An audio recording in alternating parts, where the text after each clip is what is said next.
a entrar ya a los aparatos, ¿cierto? Los fármacos que actúan sobre los sistemas.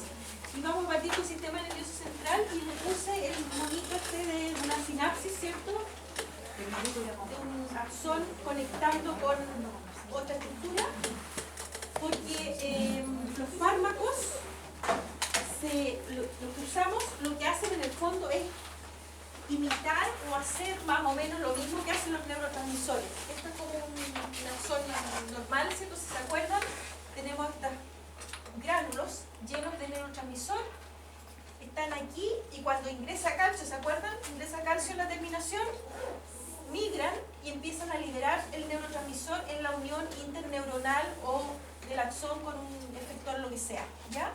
Y ahí el neurotransmisor, que aquí está puesto como pelotitas rojas, se van a unir, si se fijan, a los receptores específicos y ahí abren los canales iónicos mientras los que no están actuando siguen cerrados.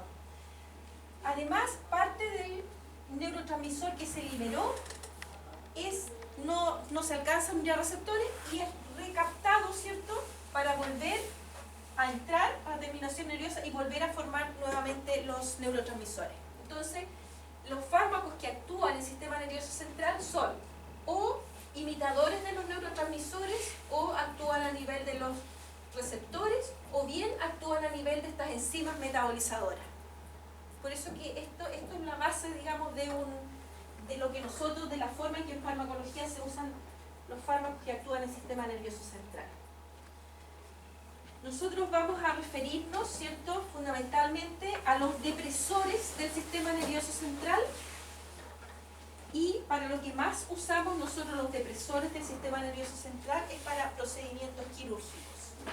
Entonces vamos a aprender a elegir dentro de los que tenemos disponibles los que son más útiles y principalmente pensando en usarlos en procedimientos quirúrgicos, pero no exclusivamente. Los depresores del sistema nervioso central pueden ser depresores generales o depresores selectivos o parciales.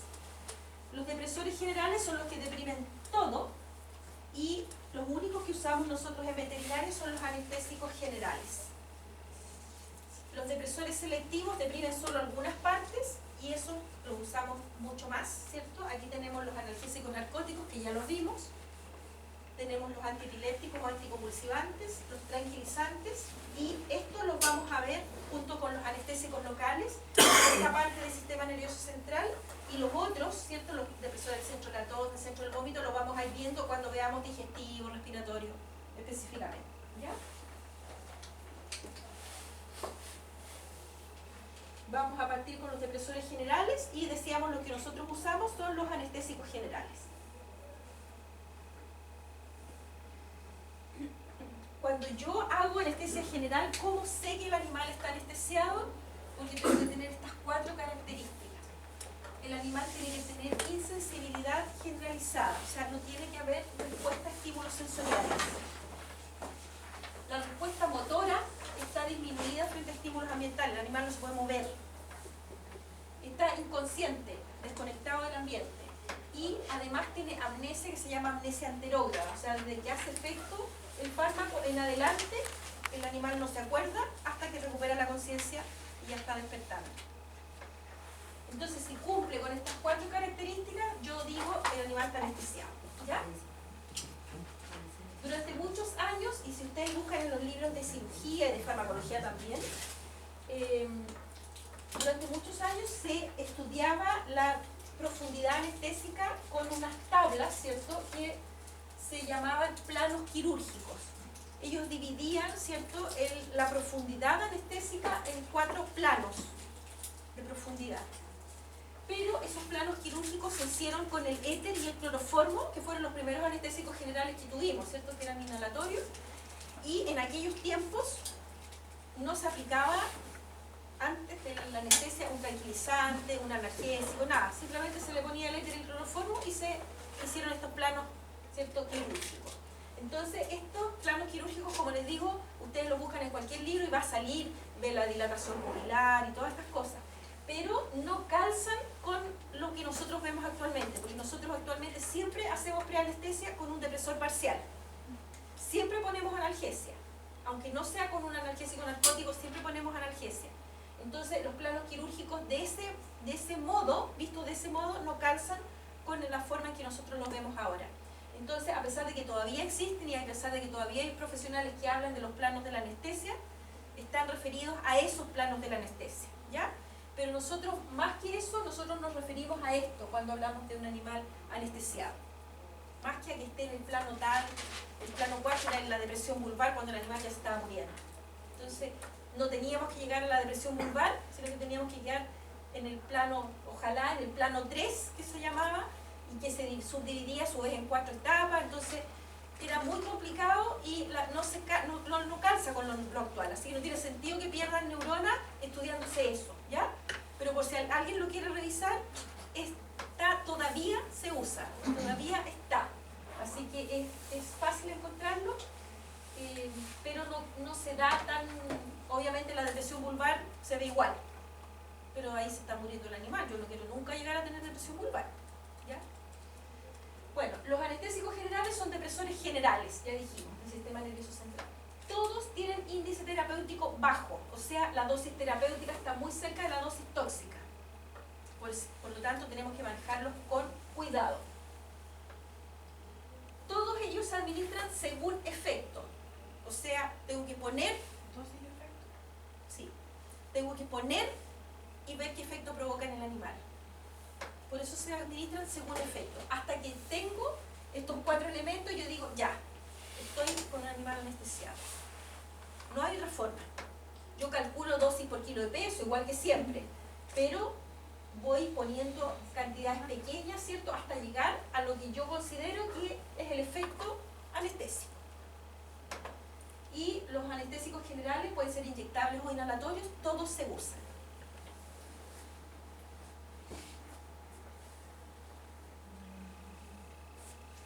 Cuando yo hablo de anestesia, yo pienso en el anestésico, pero en la práctica, cuando yo hablo de anestesia, realmente estoy hablando de 3 etapas. La preanestesia, la anestesia propiamente tal, que se subdivide en inducción y retención anestésica, y la recuperación anestésica. Todo esto forma parte de la anestesia. Entonces, la idea, cuando yo hago anestesia general, es hacer lo que se le llama anestesia balanceada o anestesia multimodal, que consiste en administrar varios medicamentos depresores del sistema nervioso central, de tal forma de que como usamos la sinergia, usamos dosis menores de cada uno de ellos. Eso es lo que se le llama anestesia balanceada. Y por eso que consideramos, ¿cierto?, que la anestesia no es solamente lo que hago durante la cirugía, sino que en todas estas etapas. La etapa preanestésica, en esta etapa yo le pongo un tranquilizante a mi paciente y pongo una analgesia, la que pueda. Aquí nosotros en Chile no podemos usar opiáceos legalmente. Y si el animal lo vamos a someter a una cirugía porque tiene una infección, aquí también vamos a poner el antibiótico, ¿ya? La idea es que si el animal tiene una infección, como yo voy a hacer una herida, ¿cierto? En una cirugía yo siempre hago una herida, esa sangre que va a salir de esa herida que yo hago esté con antibiótico. Por eso que si hay una infección, yo le pongo aquí el antibiótico y después sigo, ¿cierto?, con el antibiótico.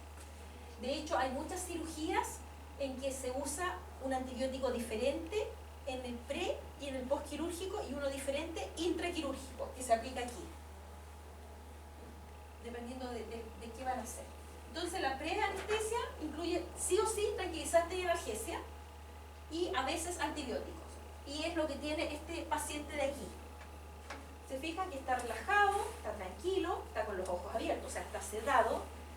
Si se fijan, tiene un ligero prolapso en tercer párpado. ¿Se fijan? Sobre todo aquí se nota. En este no se le nota tanto. Y una vez que uno ya tiene ese efecto, puede canular venas sin ningún problema porque el animal ya se entregó, se relajó, ¿ya? Una vez que está así, yo puedo, por ejemplo, empezar con mi anestesia propiamente tal, que se divide en inducción y mantención. La inducción se considera desde que yo pongo, por ejemplo aquí, hasta que el animal pierde la conciencia y cae, ¿ya? Una vez que el animal pierde la conciencia, yo espero hasta que pierda los reflejos, entre ellos el reflejo deglutorio, y pongo mi tubo endotraqueal. Ahí termina la inducción. Y ahí ya puede comenzar la cirugía y para la cirugía yo hago lo que se llama mantención anestésica o mantenimiento anestésico, que es toda la anestesia que ocupo durante el procedimiento quirúrgico, que puede ser el mismo anestésico que usé para inducción o uno diferente. Y la última etapa, que es la recuperación anestésica, que como les decía todavía forma parte de la anestesia, es el tiempo desde que yo terminé la cirugía hasta que el animal es capaz de ponerse por sí solo en decúbito external, o sea, en posición normal. No importa que no se pueda levantar ni caminar, pero ya está de cualquier posición que ustedes lo tuvieron que poner para la cirugía, es capaz de solito volver a ponerse así. ¿Ya? Ahí recién termina lo que le llamamos anestesia.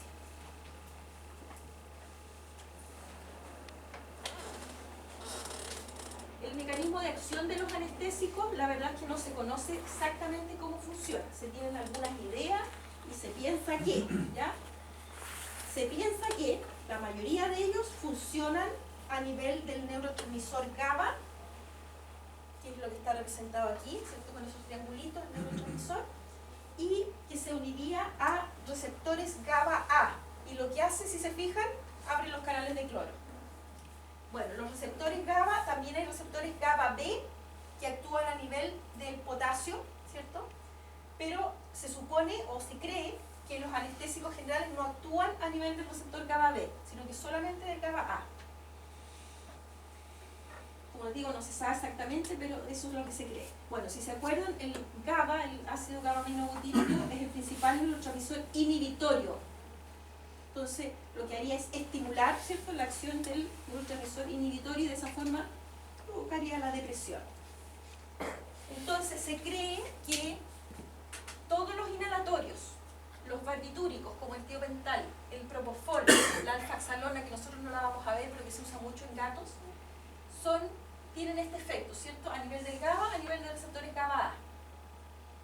Existen otros anestésicos diferentes, que son la ketamina y los anestésicos disociativos, donde forma parte, ¿cierto?, la ketamina, que no actúa a este nivel y se comporta totalmente diferente a los otros anestésicos. Aquí actuaría con el neurotransmisor glutamato, que es el que está aquí abajo, ¿cierto?, con las pelotitas azules, y se uniría al receptor N-metil de aspartato, que está aquí, está representado aquí, si se fijan, se liberó el neurotransmisor y está ahí unido al receptor, que lo que hace, ¿cierto?, es ingresar, ¿cierto?, sobre todo sodio, magnesio, a la unión intermedial, y de esa forma generaría el efecto. Y otra característica que tiene la ketamina y los anestésicos disociativos es que tienen efecto analgésico, a diferencia de todos los otros que solamente es anestésico, no tienen un efecto analgésico. El efecto analgésico se produce también de la misma forma por el mismo tipo, la unión al mismo tipo de receptores. Eso es lo que se cree y que es lo que se ha visto hasta este minuto. No se sabe con mayor profundidad qué es lo que pasa. A nivel molecular tampoco, ¿ya? Aparentemente lo que hacen es fijarse a los surcos hidrófobos, ¿cierto?, en las uniones de las celulares, y de esta forma cambia la conformación de las proteínas, y la conformación, este cambio de las proteínas sería la que alteraría el receptor, permitiendo que se una, ¿cierto?, el neurotransmisor al receptor. Eso es lo que se sabe, y si se fijan, no se sabe mucho. Profe dijo que la ketamina era un anestésico que Disociativo, sí.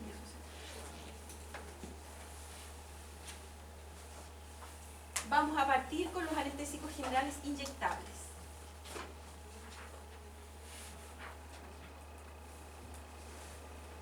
Como todo, tienen ventajas y desventajas. Ventajas: requieren un equipamiento mínimo para administrarlo. Basta con poner una vía endovenosa y estamos al otro lado, ¿cierto? Y ustedes van a ver que cuando de aquí a que salgan de la universidad, todos van a saber poner vías endovenosas sin ningún problema, en distintas especies. Uno aprende, es fácil y va ganando confianza. Al ir haciéndolo va ganando confianza, así que no tiene ninguna ciencia.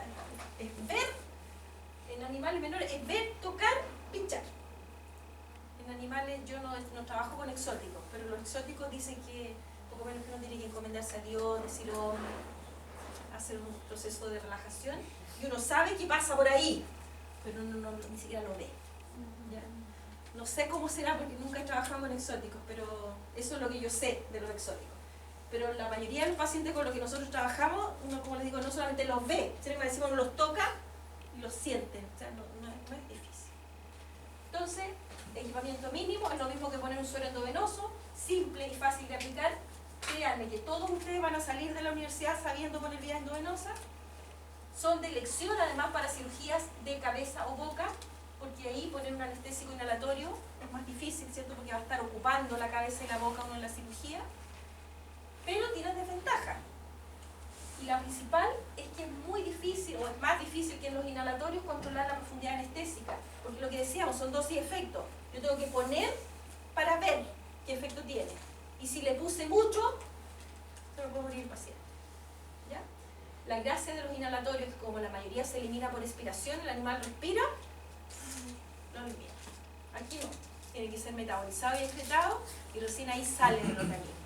Entonces por eso que es mucho más fácil cometer errores de profundidad anestésica. Lo que no quiere decir que uno con buen manejo no los pueda manejar bien también. Y vamos a partir con los barbitúricos. Que los barbitúricos, como el tiopental, son todos derivados del ácido barbitúrico. Por tanto es ácido, son todos los barbitúricos ácidos débiles. Los barbitúricos se clasifican, esta es la principal clasificación de acuerdo a la duración de su efecto, de acción corta, ultracorta, intermedia y prolongada. Los de acción corta y ultracorta se usan como anestésicos generales, pero en la práctica el único que usamos actualmente es el tiopental, que es de acción ultracorta. Existía antes de acción corta, que era el pentobarbital, que dejó de usarse hace 10.000 años, que le llamaban el suero de la verdad. ¿Vieron ustedes películas? Yo me acuerdo de veía películas cuando era chica y le vamos a poner el suero de la verdad. Bueno, el suero de la verdad quedó obsoleto hace 10.000 años, así que ya no se usa. Los de acción intermedia y prolongada se usan en veterinarias como antiepilépticos, por ejemplo el fenobarbital, que ya lo vimos en la clase que vimos la semana pasada, en el práctico, el fenobarbital está prohibido para uso veterinario aquí en Chile. Pero es el prototipo del antiepiléptico, así que lo vamos a mencionar igual, ¿ya?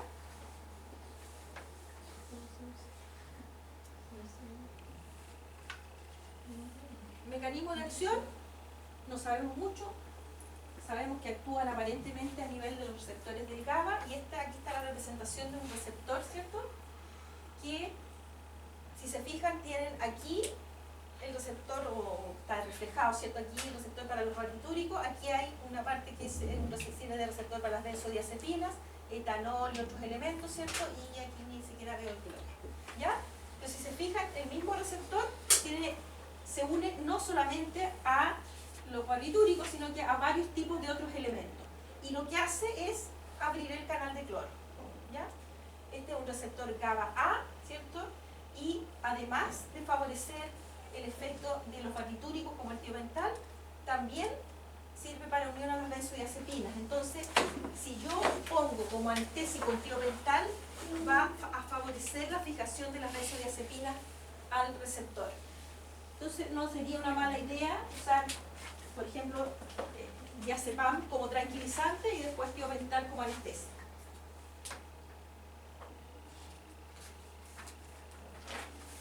Bueno, decíamos que el que usamos como anestésico es el tiopental, que es un ácido Beck.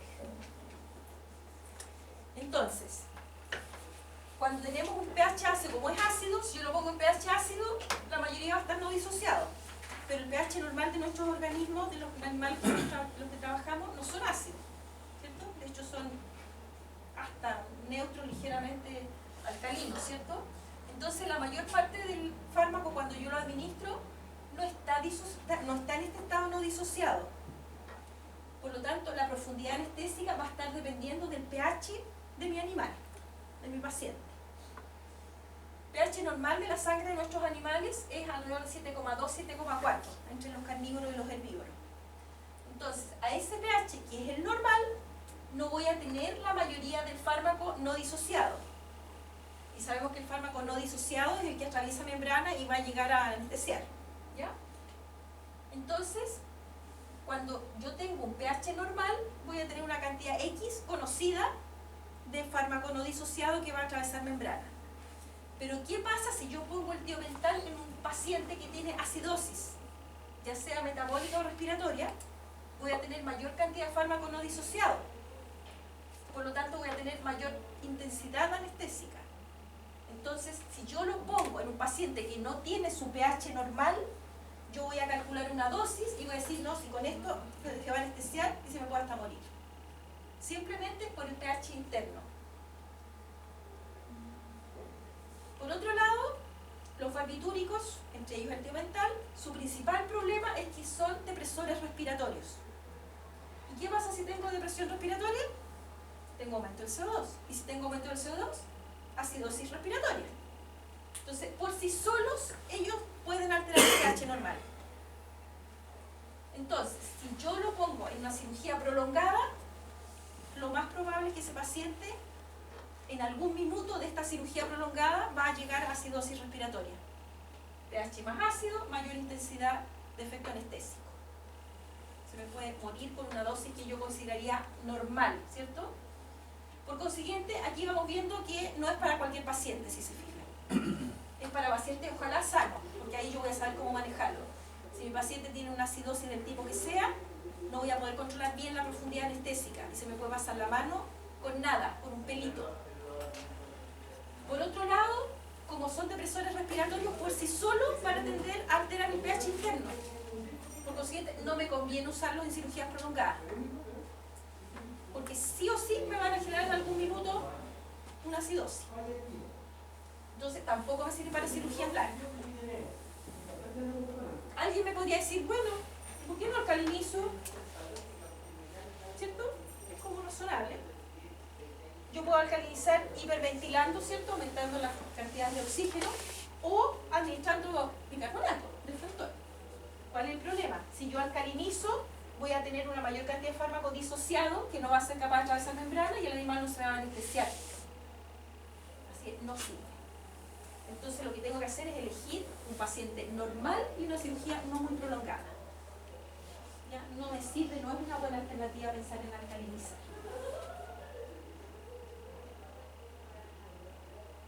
Sabemos que todos los anestésicos generales, entre ellos el tiopental, son muy liposolubles, por eso que pueden atravesar fácilmente barrera hematoencefálica.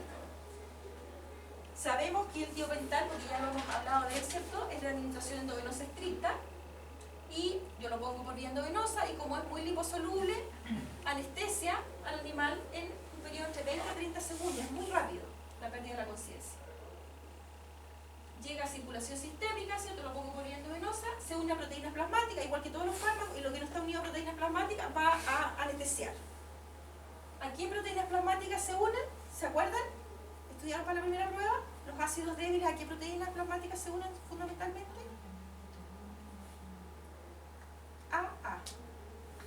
Albúmina. Los ácidos albúmina, ¿ya? Y aquí también. O sea, encaja perfectamente. Como es ácido débil, tiende a unirse principalmente a albúmina. Y la máxima unión es entre pH 7,5 a 8,1. Pero nuestros animales no tienen ese pH. Por lo tanto, al pH normal de nuestros animales no tiene la máxima unión. Tenemos una cantidad importante, ¿cierto?, fármaco libre, que es el que va a ir a anestesiar. Por eso que se anestesia tan fácilmente y tan rápido. No está una cantidad importante unida a las proteínas plasmáticas. Lo que decíamos, ¿cierto? Entonces tenemos una cantidad importante de fármaco libre que va a producir la anestesia como corresponde. De nuevo, ¿qué pasa si yo no tengo el pH normal? ¿Cierto? Si tengo un pH ácido, voy a tener menor unión a las proteínas plasmáticas. ¿Cierto? Porque mientras más alcalino, mayor unión. Mientras más ácido, menor unión. Entonces, si yo de nuevo tengo un animal con una acidosis metabólica o respiratoria, voy a tener menor unión a proteína plasmática, mayor cantidad de fármaco libre, mayor profundidad anestésica. De nuevo, ¿qué paciente elijo? Sano. Porque si está con hipoproteinemia o con acidosis, puede morirse a una dosis que yo consideraría terapéutica. ¿Ya? Entonces, seguimos decidiéndonos por el paciente sano. ¿Se fijan que el tiopental no es para cualquier paciente? O sea, en una urgencia Lo más probable es que no lo uses.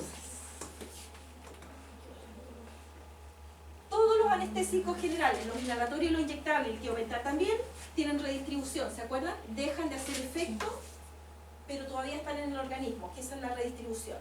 Y el que más problemas tiene, ¿cierto? Porque tiene una tremenda acumulación en la grasa, el tiopental, no olvidarse, ¿ya? Entonces, también, un paciente muy gordo va a tener mayor retención de anestésico, voy a tener una mayor cantidad de anestésico unido a la grasa y que se va a liberar en algún minuto. Entonces, lo mismo, no me conviene cirugía muy prolongada porque corro el riesgo de que se libere lo que está en la grasa y que puede ser mucho si el animal es muy gordo. Bueno, de nuevo, animales sanos, ojalá no gordos, ¿cierto? Pero además, cirugías cortas. No se recomienda para cirugías de más de una hora. ¿Y para animales mayores? ¿Viejos te dice o grandes? Mayores Es que animales mayores, caballos, de edad. Es que un animal mayor de edad no va a tener su hígado con buen funcionamiento, entonces tampoco es un muy buen candidato. Pero tienes menos problemas que con un acidótico, por ejemplo. Es mucho más fácil manejar la anestesia. Entonces no es lo ideal, pero lo puedes usar. En cambio, un animal que no está clínicamente sano, te arriesgas mucho. Estabilización y excreción. El tiopental, ¿cierto? Sabemos que para poder sacarlo del organismo tiene que ser metabolizado y excretado. La metabolización es por oxidación en hígado y extrahepática, así que en general los pacientes no tienen mayores problemas. Posteriormente es eliminado por orina. Un perro y un gato sano, con un bolo, con una administración, demora entre 6 a 8 horas en eliminarlo. El efecto terapéutico del tiopental es de alrededor de media hora. Pero como está redistribuido, deja de actuar, pero sigue en el organismo por 6 a 8 horas. Uno sano, ¿ya? Un animal sano. ¿Qué pasa si se produce hipotermia intraoperatoria?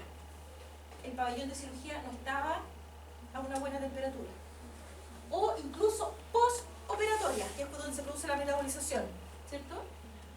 Va a disminuir la actividad de las enzimas hepáticas. Acuérdense que las enzimas tienen que funcionar a temperatura ideal. Por algo no sirven ni con fiebre ni con hipotermia funcionan bien. Entonces, una hipotermia intra o postquirúrgica va a demorar la recuperación y va a demorar harto más que 6 a 8 horas, con el riesgo que implica. Individuos muy jóvenes, lo que tú decías, muy viejitos o desnutridos, también van a tener menos actividad enzimática, así que también van a demorar más en despertar. Pero, por ejemplo, un viejito con tiopental puede demorar más de un día, puede estar hasta 2 días despertando, con periodos en que va a estar digamos, despierto, entre comillas, no normal, pero activo, puede incluso comer, levantarse, hacer pichí, hacer caca sin problema, y después, aparentemente, es cuando se libera de la grasa y como que se reanestesia y vuelve a dormir profundamente. Está un periodo de tiempo, y eso así, esas fluctuaciones así, entre despierto y no despierto, pueden demorar más de 2 días en un viejito. Pero hay que tener control y en general se recuperan bien. No así un enfermo de otro tipo, como decíamos, una hipoproteinemia, cosas así. Ahí estamos hablando de otro tipo de problemas. O sea, no es que se va a demorar más, se te puede morir. Simplemente. Un viejito uno tiene que cuidar nomás que no se enfríe, que esté en un lugar adecuado, que cuando se vuelve a reanestesiar no quede en una posición en que no pueda respirar bien, ese tipo de cosas. Efectos del sistema nervioso central, ya sabemos que deprime todo, ¿cierto? Deprime la corteza, deprime las áreas motoras, por eso el tiopental es muy útil en crisis convulsiva y el fenobarbital antipiléptico, ¿cierto? Entonces se consideran muy útiles en crisis convulsiva porque esta depresión que producen en las áreas motoras es muy eficiente. También deprimen las áreas sensoriales, pero a dosis mayores que las que se usan para deprimir la corteza, para producir la inconsciencia. Por eso que demoran más en perder los reflejos que el animal en quedar inconsciente. Entonces uno lo último que ve cuando dice ya, estamos listos para empezar la cirugía, el típico reflejo palpebral, no hay. Ya uno hace y no hay parpadeo. Porque sé que si no hay reflejo palpebral, el animal sí o sí está anestesiado. Deprime también los centros medulares de la termorregulación, el centro vagal y el centro respiratorio. Puede obtener, bueno, con todos los anestésicos generales, podemos tener desde sedación hasta anestesia general, dependiendo de la dosis que usemos, con todos. Sedación es, como veíamos el perrito de delante, ¿se acuerdan? Tranquilito, echadito, pero con los ojitos abiertos, mirándolo todo. Uno lo llama y mira, uno prende la luz, mira. Si uno lo llama, viene, ¿cierto? Si no estuviera arriba de la mesa, si está arriba de la mesa. Si estuviera en el suelo, viene. O sea, no está desconectado el ambiente y no está, aunque tiene buena relajación muscular, está en condiciones de caminar de forma coordinada sin ningún problema. En una fase un poquito más profunda es la hipnosis. En la hipnosis el animal está echadito, con los ojitos cerrados, como si estuviera durmiendo, ¿cierto? Como si estuviera durmiendo. Pero yo lo llamo, abre los ojos y me mira. Si yo lo llamo, incluso no solamente me mira, sino que además viene. No tiene coordinación motora y no está desconectado del ambiente. Esa es la hipnosis. Parece que está durmiendo, pero no está desconectado. No es un sueño realmente. Y la etapa más profunda es la anestesia general, que es lo que le llamamos inconsciencia, ¿cierto? El animal desconectado del ambiente. Yo lo puedo llamar, le puedo pegar, le puedo, no sé, poner una luz así de un foco encima, no se va a enterar de nada, ¿ya? Todos los anestésicos generales, dependiendo de la dosis que yo use, puedo tener desde sedación, pasando por hipnosis, hasta inconsciencia. Y los barbitúricos, que es lo que estamos hablando, todos los barbitúricos, entre ellos el tiomental, protegen de la isquemia cerebral, o sea, producen una buena irrigación cerebral, evitan que haya deficiencias de irrigación. A pesar de ser tan depresores, son buenos, ¿ya? Entonces, por eso, no podemos decir que sirven para cualquier tipo de paciente, para cualquier tipo de cirugía, pero son buenos. El tiomental es un buen elemento. Si no, ya habría dejado de ser usado. Pero en otros países no lo ocupan, como en Europa. Yo creo que todavía lo siguen ocupando. Lo que pasa es que el propofol llegó con todo, sí, mucho más seguro. A nivel respiratorio, sabemos que uno de los principales problemas es la depresión respiratoria, ¿ya? Se considera que el tiomental y en general los barbitúricos son muy depresores respiratorios. Entonces, si yo lo administro por vía endovenosa, en dosis alta o muy rápido, la dosis adecuada, pero muy rápido, puedo tener apnea. Es muy fácil que tenga apnea. El animal deja respirar y ahí a mí me da los 5 minutos y me da un ataque. Y esto es por depresión directa en el centro respiratorio. O sea, tampoco es tan fácil de revertir, ¿cierto? Además de deprimir el centro respiratorio, disminuye la habilidad del centro respiratorio para responder al aumento del CO2. O sea, deja de respirar, empieza a aumentar el CO2 y no puede hacer nada. El organismo no se da ni por enterado. Entonces, es un gran depresor respiratorio. Es capaz de disminuir la frecuencia respiratoria, el volumen tidal, o sea, la cantidad de aire inspirado por minuto, y puede llevar a hipoxias y acidosis respiratoria fácilmente. Por eso, animal que ustedes usan tiomental, hay que ponerle un tubo endotraqueal, aunque yo no lo vaya a usar. Porque si llega a producirse una apnea, o digamos, uno dice, oh, paro respiratorio, porque uno se asusta mucho, entonces uno siempre habla visto, no dice, no dice, uy, está en apnea, no, dice, paro respiratorio, y se pone así, ¿cierto? Y si tenemos esto puesto, nos matamos la risa, ¿ya? Esto es lo que salva la vida. No es un medicamento, no es nada, es esto. ¿Ya? Bueno, y esa capacidad de adrenalina, ¿cierto? De actuar tan rápido que uno no sé cómo saca, de dónde saca inteligencia, además, porque uno parece que se pone más inteligente incluso cuando tiene esa inteligencia. Se le ocurre cada cosa y funciona. Eso es lo increíble. Por eso yo digo que se pone inteligente, porque no es que haga cosas nomás, hace cosas buenas más. Bueno, a nivel cardiovascular, depresor completo, ¿cierto? Si lo mismo, si lo administro por vía endovenosa o muy rápida o en dosis muy alta, se va a producir un paro cardíaco en segundos. Acuérdense que en segundos, en menos de un minuto, ya, terrible, ¿cierto? Esto no es muy frecuente, a no ser que a ustedes se les pase mucho la mano, lo pongan muy rápido, ¿ya? Los paros respiratorios sí, pero los paros cardíacos no. Tienen que tener mucha mala suerte, ¿ya? De hecho, se consideran arritmogénicos, o sea, tienden a producir taquicardias. Y puede llevar incluso a fibrilación ventricular. O sea, cada grupito de fibras musculares latiendo a su pinta, lo que nos significa en el fondo que no es un paro, pero no sirve para nada, ¿cierto? La irrigación se altera totalmente. Bueno, la anestesia con barbitúricos más hipotermia aumenta la incidencia de fibrilación. sea, de nuevo, la temperatura del pabellón es importante con todos los anestésicos, pero con el tiopental es muy importante. ¿Ya? En general se considera ritmogénico, que significa que aumenta la frecuencia cardíaca. ¿Ya? Pero este aumento de la frecuencia cardíaca, ¿cómo? Si es un depresor, la aumenta, ¿cierto? No tendría por qué. Pero es porque deprime el centro vagal y eso hace que aumente la frecuencia. Aumenta la fuerza de inyección y aumenta la contractibilidad. A pesar de ser un depresor cardíaco, lo más frecuente no es que tengamos los paros, sino que tengamos estas taquicardias. ¿Ya? Y sí puede producir hipotensión, sí depresión, ¿cierto? Que va a provocar vasodilatación periférica y eso es lo que me va a generar la hipotensión. Y puede ser tan severa, lo mismo, si lo pongo rápido o en forma en dosis muy alta, puede llevar incluso a muerte por colapso circulatorio. O sea, puede ser tanta la vasodilatación que la sangre ya no circula más. ¿Ya? Profesora, el tiopental con el pentobarbital tienen casi lo mismo efecto. Pero el pentobarbital es mucho más prolongado.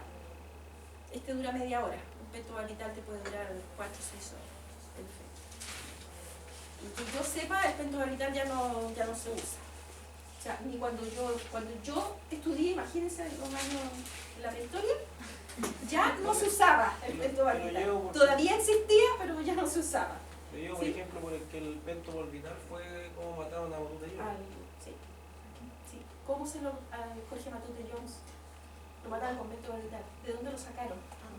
Se supone que el pentobarbital ya no se produce en Chile. Eso se utilizaba con eutanasia, ¿cierto? Es que cuando yo estudié, que yo entré en el año 77, imagínate, en ese tiempo ya no se usaba para nada, ni siquiera para eutanasia el pentobarbital. O sea, es antiquísimo.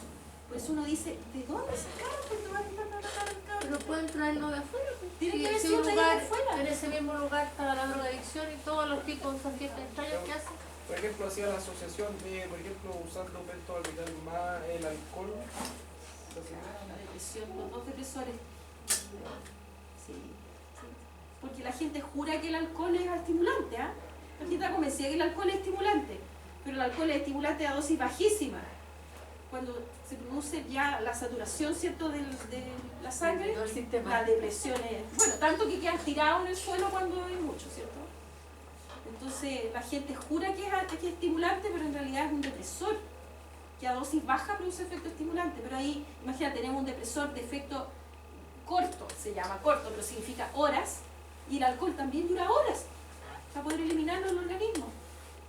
Entonces es re fácil morir o matar con eso. Yo no sé por qué dejaron de usarlo. Se suponía, cuando yo estudié, nos hablaban del pentobarbital, que había existido en alguna época del sistema, pero que ya no se usaba porque era mucho más riesgoso su uso. Y ahora el tiopental es uno de los más riesgosos, lo que tú decías. Ya se usa mucho menos, se usa mucho para eutanasia, pero se usa muy poco como anestésico, pero se usa. Cuando ustedes trabajen en Talagante en cirugía, van a trabajar con tiopental. Nosotros en humano casi no lo usamos ya en vida. Muy diferente, no son muertos. Ya. ¿Solo como para anestésico? Ya. Pero sin trabajador. Ya. Y después era activo con Propofol. Ya. Era por un proyecto del gobierno. Y el gobierno exigía que fuera activo con Propofol. Claro, Claro. Pero por ejemplo, lo que tuve problemas así de... No. Lo tuve con los gatos y con el Propofol, pero no con el tiopental. Así se quedan como amparo y la doctora queda así como codificada y no sé qué. Yo el que le pido. Pero no, es muy... El tiopental, uno teniendo el manejo, digamos, de la tranquilidad, porque si uno tiene puesto el tubo endotraqueal, generalmente uno no se pone a ponerlo, porque pierde mucho tiempo. Entonces uno, o bien masaje, ¿ya? Y si no, respira por el animal. No es tan complicado, si no es tan terrible. O sea, las mortalidades son bajísimas, con el tiopental bajísimas. Pero hay que manejarlo bien. Si todo es cuestión de... 12 pesos. Claro. Sí, no hay secretos. Es elegir bien al paciente, ¿cierto? Y usarlo bien. Otros efectos del tiopental cruzan barrera placentaria, así que no es adecuado para hacer cesáreas. que usarlo en hembra gestante, digamos, pero tampoco pensar en cesárea. No olvidar nunca que su principal efecto es depresión respiratoria. Y lo que más tienen los recién nacidos es problemas para respirar. Entonces, si yo le voy a poner un tiopental a un animal cualquiera para poder parir, para poder hacer una cesárea, digamos, ese animal va a sumar la depresión respiratoria del tiopental a la depresión respiratoria natural, ¿cierto?, de un animal que va naciendo y tiene una cosa que cuesta respirar. Entonces, hay un riesgo importante. Por otro lado, si lo pongo en una hembra gestante, o sea, no para una cesárea, sino que en una hembra gestante, además de la depresión respiratoria, acordarse que ingresa al sistema del feto, y el que tiene que metabolizarlo es el feto, adentro de la guatita. Entonces, obviamente, le va a costar mucho eliminarlo por completo. Así que no debiera usarse en hembra gestante, ni siquiera para hacer cesáreas. Yo he hecho cesáreas con tiopental solo. Nacen con depresión respiratoria, uno tiene que poner Viviram y ver que respiren, ¿cierto?, los chiquititos. La mortalidad es bajísima. Sí, buen manejo. Todo tiene que ver con buen manejo. Lo que pasa es que cuando yo estudié en la escuela, yo digo, uy, ya no se usaba el método orbital, súper moderna yo. Pero ¿qué usábamos? Para todo. No teníamos otras opciones. No existían aquí en Chile, para veterinaria por lo menos, ni siquiera en la escuela, yo fui en la Chile, ni siquiera en la escuela había máquina de anestesia. Nosotros conocimos la máquina de anestesia en diapositiva. Entonces, usábamos tiopental. Obligado a aprender a usar el tiopental.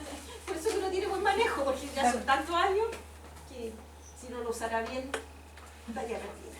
No sería veterinaria.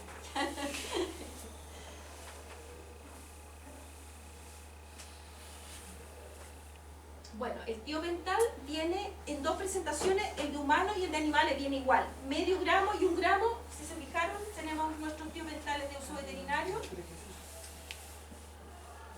Y vienen así. Si se fijan, viene un frasco bien grande con un poquito de polvito. ¿Se fijan que tiene polvito? El de arriba no se nota mucho. ¿Se fijan? Y uno le pone agua destilado, suero fisiológico para diluirlo. Por eso que viene poquito polvito y un frasco grande para que me permita diluirlo a la dilución que yo quiero usar. La idea es que me quepa harto líquido. Por eso que uno dice, pero me están robando, me están vendiendo 3 granitos de polvito y un tremendo frasco.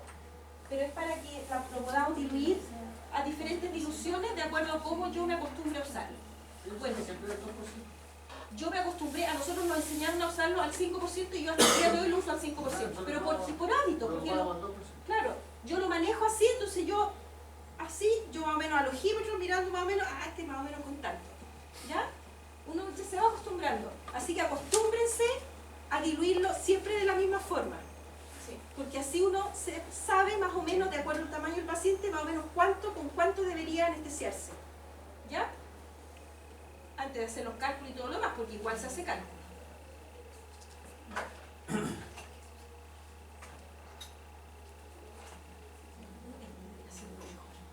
Entonces viene siempre de medio gramo y de 1 gramo, y para diluirlo, agua destilado, suero fisiológico. Si yo no tengo ninguna de las dos cosas y tengo que usarlo, puedo usar otros sueros. Yo he diluido con lactato, pero precipita más rápido. Me sirve para la cirugía y después al día siguiente ya tiene unas como escamitas flotando. ¿Ya? Y ya no sirve. Entonces, para que dure más, agua destilado, suero fisiológico. Una vez que yo lo preparé, ¿cierto? Lo diluí, se puede conservar refrigerado por 7 días. Se considera que a temperatura ambiente 1 día, 24 horas. ¿Ya?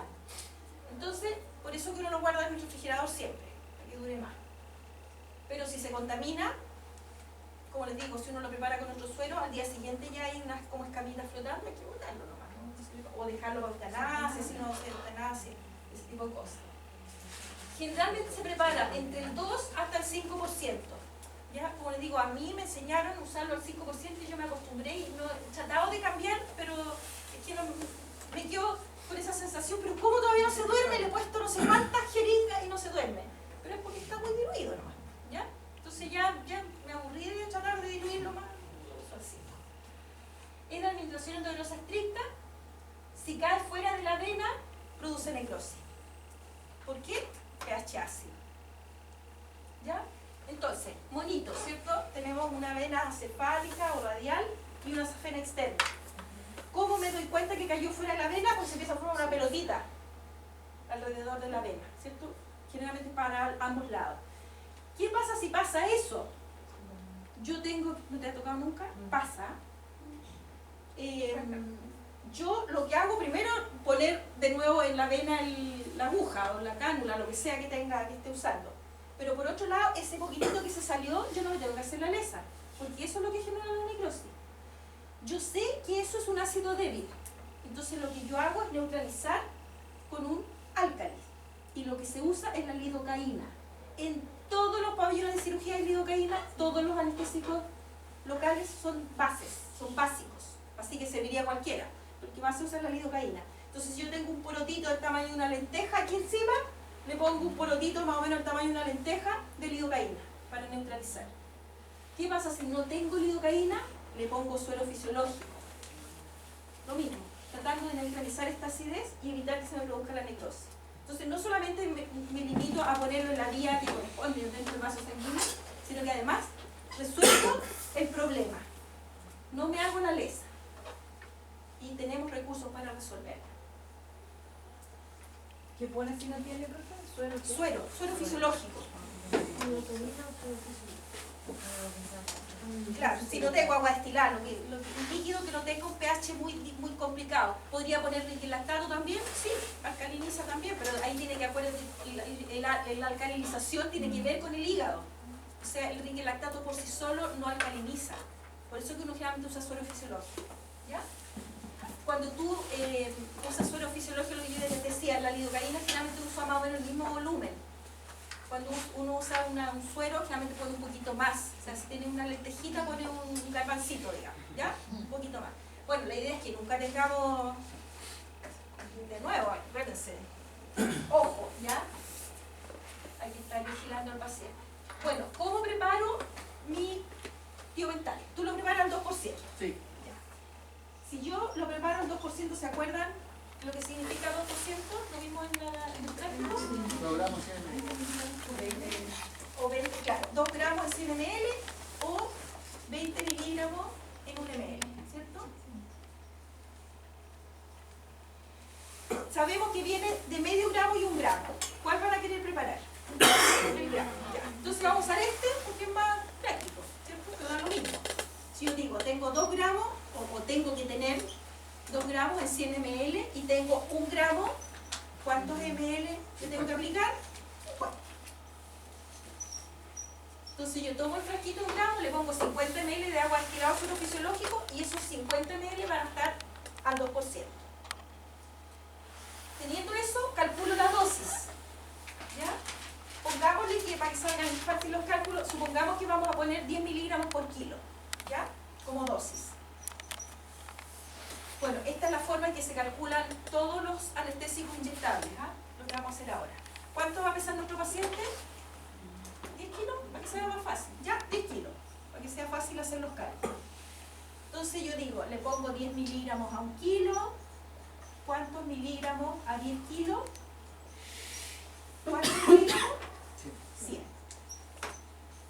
Y yo lo preparé al 2%, por lo tanto tengo 20 miligramos en 1 ml, ¿cierto? 20 miligramos en 1 ml.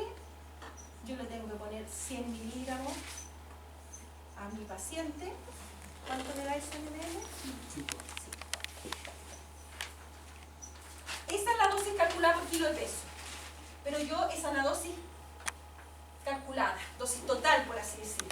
Yo nunca le pongo esto. Yo divido esto en 3 bolos que se llaman.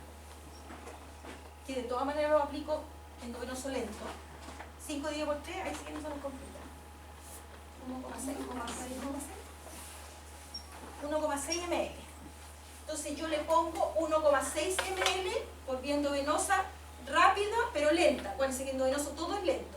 Pero le pongo 1,6 con alta confianza. Con esos 1,6 la gran mayoría de los pacientes quedan inconscientes y caen. ¿Ya? La mayoría de los pacientes con estos 1,6 todavía no pierden reflejos, ni deglutorio ni palpebral. Entonces están inconscientes, yo le tengo que poner un poquito más para poder inducirlos. ¿Cuánto más? La gran mayoría de las veces no es un segundo bono de 1,6, sino que es un poquito más.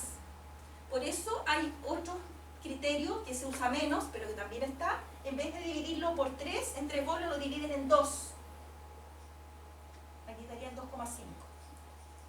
Y lo más probable es que con 2,5 ml el animal pierda la conciencia y provoque abolición de los ¿Y reflejos. un ml cada 3 kilos? Pero me arriesgo, ¿ya? ¿Un ml ¿Una cada 3 cada kilos? 3 kilos? Sí. Y después otro ml cada 3 Claro. O sea, hasta que se... Porque tú, ¿te fijas? Porque tú estás acostumbrado a usarlo Claro. así. Eso es lo que... Por eso que es bueno que uno siempre lo diluya igualito. Entonces, la gran mayoría, y es el criterio que yo uso, lo divido en 3, le pongo esto y evalúo reflejos, ¿ya? Y en base a lo que yo veo, le pongo un poquito más. ¿Cuánto más? 0,2, 0,4, ahí voy viendo, dosis y efecto. Y con este sistema, créanme, con este sistema de dividirlo en 3, jamás van a tener ni siquiera una apnea. Jamás. Con el dividido por 2 pueden tener apnea. Y créanme que uno se asusta mucho. No vale la pena. O sea, uno parte, imagínense, estamos anestesiando, no hemos ni empezado la cirugía. Uno parte ya con puntos en contra, Eso ¿cierto? dividido por 2 para que sea como más rápido. Para que sea más rápido. Claro. No tiene mayor ventaja, ¿cierto? Si lo que yo quiero es tranquilidad, no rapidez, necesariamente. ¿Ya? Entonces, esta es la forma que se usa generalmente para todos los anestésicos inyectables. Calculo la dosis por kilo de peso, igual que cualquier fármaco, y la divido en 3. Y le pongo un bol. Y evalúo. ¿Ya? De esta forma es lo más seguro que hay con los inyectables, que son los menos seguros. ¿Ya? Porque esa es la particularidad. Lo otro que hablabas tú, el tiopental, la gran mayoría de las veces actualmente no se usa solo, sino que se usa asociado al propofol, que lo vamos a ver enseguida. La ventaja, los dos son depresores respiratorios. De hecho, el propofol es más depresor que el tiopental respiratorio. Pero el efecto del propofol es de 10 minutos. Si se me produce una apnea, respirar 10 minutos por un animal, si respirar 30 minutos, lo que yo les digo, es fácil, respirar 10 minutos es nada. ¿Ya? Y tiene otra particularidad. El tiopental, acuérdense, tiene un alto grado de acumulación en grasa. El propofol no se acumula casi nada en grasa. Entonces yo pongo en una jeringa, el tiopental lo diluyo como yo lo uso habitualmente, tú al 2%, yo al 5%, y el propofol lo uso tal como viene. Si la jeringa es de 10 ml, le pongo 5 ml de mi tiopental como yo lo uso, 5 ml del propofol tal como viene. Y calculo la dosis en base al propofol. ¿Por qué no en base al tiopental? Porque el propofol es de más riesgo. Hay más riesgo de apnea, que es el principal problema. Entonces yo uso la dosis del más riesgoso, lo mismo, lo divido en 3 bolos, calculo. ¿Ya? Ventajas. Voy a tener un efecto más prolongado, el propofol dura 10 minutos nomás, este dura media hora, voy a tener un efecto más prolongado y voy a tener menor acumulación en la grasa porque el propofol no se me va a acumular nada. Entonces voy a ocupar la mitad de cada uno.